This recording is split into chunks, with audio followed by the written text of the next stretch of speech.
दोस्तों, आप देख रहे हैं कि ये एक बहुपार्टी डेलीगेशन जिसमें मेरे सब वरिष्ठ कॉलीग्स यहाँ खड़े हैं अलग अलग विभिन्न पार्टियों से। ये तीसरी बार इस चुनाव में मल्टी पार्टी डेलीगेशन गया है चुनाव आयोग। आज हमने 2-3 मुद्दे स्पष्ट रखे उनके सामने। उन्होंने हमें कम समय में समय दिया, इसके लिए हम धन्यवाद करते हैं उनका। सबसे महत्वपूर्ण और अहम मुद्दा ये है कि पोस्टल बैलेट्स ये एक जानी मानी प्रक्रिया है कि चुनाव के परिणाम को एक तरफ से दूसरी तरफ ले जा सकती है। कई बार ऐसा हुआ है कि सभी पार्टियों के बीच में जो फर्क है वोट्स का वो x है, लेकिन पोस्टल बैलेट्स 2x या 3x होते हैं।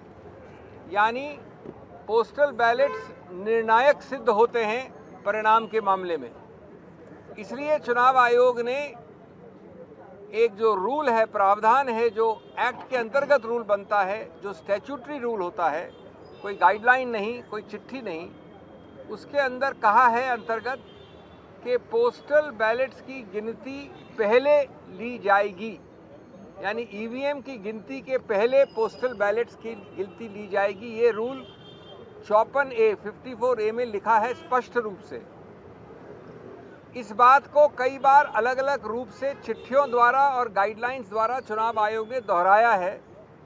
2019 में बड़े स्पष्ट रूप से कहा कि पहले आप पोस्टल बैलेट की गिनती शुरू करिए, उसके कुछ समय बाद आप ईवीएम की गिनती शुरू कर सकते हैं, लेकिन, और ये बहुत अहम बात है, आप ईवीएम की गिनती खत्म नहीं कर सकते या परिणाम का अंत नहीं कर सकते जब तक पोस्टल बैलेट का पूरा रिजल्ट गणना के बाद घोषित न हो जाए। यानी पोस्टल बैलेट की गणना के बाद उसका परिणाम पहले घोषित करना अनिवार्य है। और अगर आप अंत तक पहुंच गए हैं ईवीएम में तो उसको रोकिए जब तक पोस्टल बैलेट का आप परिणाम घोषित न करें।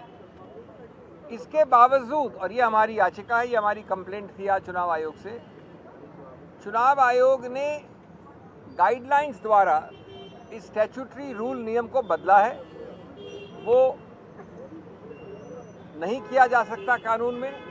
गाइडलाइंस द्वारा किसी रूल को नहीं बदला जा सकता। उन्होंने गाइडलाइंस द्वारा जो पुरानी गाइडलाइंस थी 2019 वाली, जो मैंने बताई अभी आपको, उसको हटा दिया है, उसको निरस्त कर दिया है।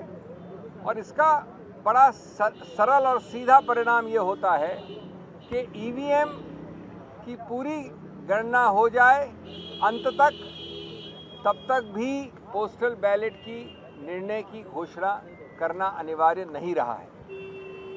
अब हमारे को पता है कि कई बार ऐसा हुआ है कि पोस्टल बैलेट के आधार पर निर्णय उत्तर से दक्षिण हो गया है, पूर्व से पश्चिम हो गया है। इसीलिए ये प्रावधान बनाया गया था, यही इसका औचित्य है। इसलिए ये अति आवश्यक है कि ए, आप कानून के अंतर्गत एक गाइडलाइन द्वारा नियम को नहीं बदल सकते। बी, पोस्टल बैलेट जो निर्णायक एक रोल प्ले करता है उसके लिए भी अनिवार्य है कि उसको पहले गिना जाए। और तीसरा कि एक लेवल प्लेइंग फील्ड के लिए, गणतंत्र के लिए, स्वतंत्र चुनाव के लिए, जो कि संविधान के मूल तत्वों का एक अभिन्न अंग माना गया है, ये आवश्यक है कि जो पुराना रूल था उसी को फॉलो किया जाए, जो प्रावधान अभी भी है उसी को रूल किया जाए। Friends, very briefly in English, we went, as you can see, this is the third multi-party delegation during this process, and my very eminent colleagues from different parties are standing here. I'm not taking names. This multi-party delegation spent time with the Election Commission, and we are very grateful. They gave us time at short notice on 2 or 3 major issues. The most important was the vital importance of counting postal ballots first, of declaring the result of postal ballots first. This is very clearly stated in the statutory rule, Rule 54A, which specifically says that you shall take up and deal with the postal ballots first. First is not my word, it is a statutory rule. This has been understood by the Election Commission over the years, and in particular the Election Commission elaborated this in 2019 in writing.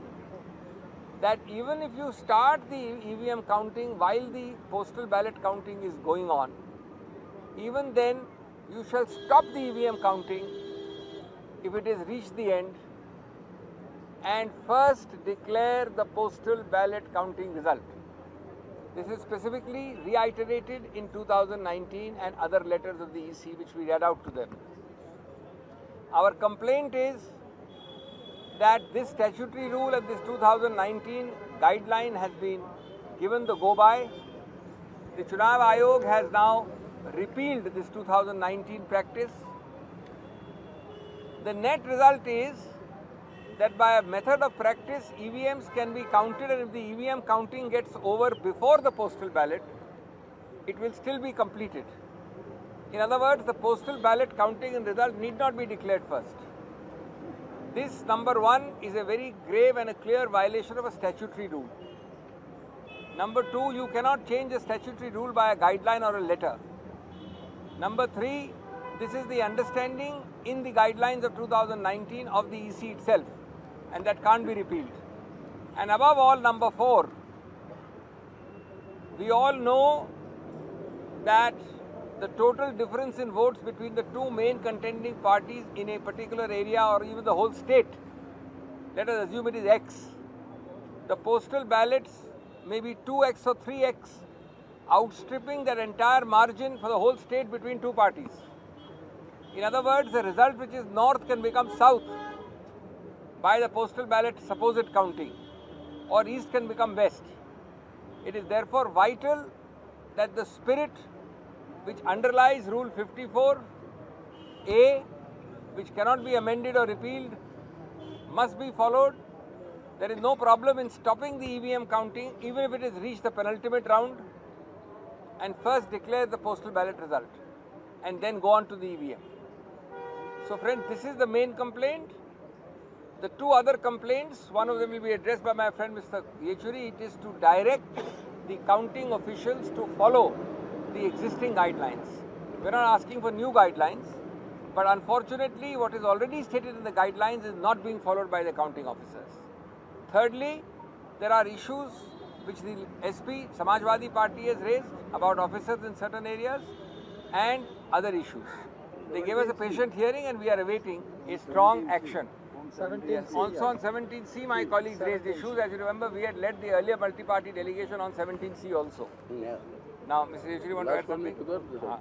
सब सवाल जो उठाया गया चुनाव आयोग से, ये सब उनके रूल्स और उनके गाइडलाइंस में ऑलरेडी मौजूद है। सवाल ये है कि ये लागू नहीं हो रहे, ये हमारा अनुभव है। काउंटिंग में हर समय परेशानी होती है हमारे काउंटिंग एजेंट्स को। वो जब भी कुछ मांगते हैं इस रूल के तहत, उसे कहा जाता है कि आप इलेक्शन कमीशन ऑफ इंडिया से लिखित में ले आओ। अब ये संभव हो नहीं पाता काउंटिंग के समय, तो इस तरीके से कई सारी बातें टल जाते हैं। तो हमने उनसे आग्रह यही किया, जो बातें आपने खुद कही अपने गाइडलाइंस में, उसको लागू करवाने के लिए डायरेक्ट इंस्ट्रक्शंस दो, या आपके जो ऑब्जर्वर्स हैं उनको ये हिदायत दी जाए कि ये सब लागू हो। उनमें से जो मुख्य बातें हैं वो मैं आपको रेखांकित करके बता दूँ। मुख्य जो इश्यूज है वो हमने यही कहा था कि ये इंश्योर करना चाहिए, number one, safe movement of control units through a CCTV monitored corridor. कहाँ से ले आते, कहाँ से मतलब उसको काउंटिंग टेबल पर रखते हैं, मतलब ये सब जो है, this should be through a CCTV monitored corridor.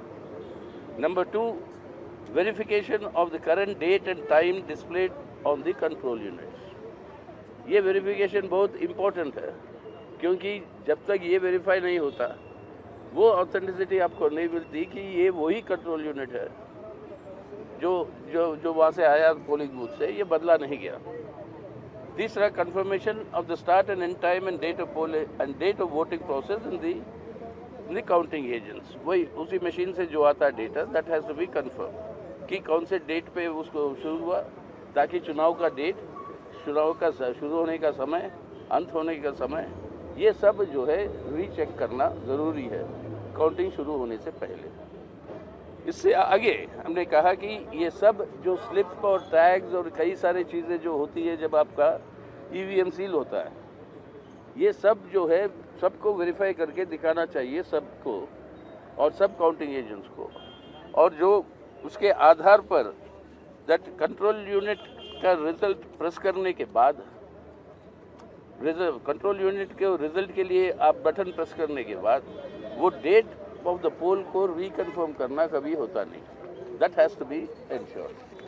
तो इस तरीके से हमने यही कहा था कि कितने कैंडिडेट्स है, कितने इंडिपेंडेंट है, the number of parties that are participating and the number of votes cast prior to the display of the candidate wise number of votes cast for each candidate, total number of votes cast, that is where the disputes have always arisen, that has to be verified and declared prior to declaring the votes for each candidate. So these are the matters that we said will have to be ensured that they are followed properly, and the observers must be instructed that in case we have our objections, they cannot use the excuse saying that get a instruction from the ECI, but they'll have to follow according to the rule books. Right. So this is the essence of what we have said. Postal ballots you have already explained. Thank you.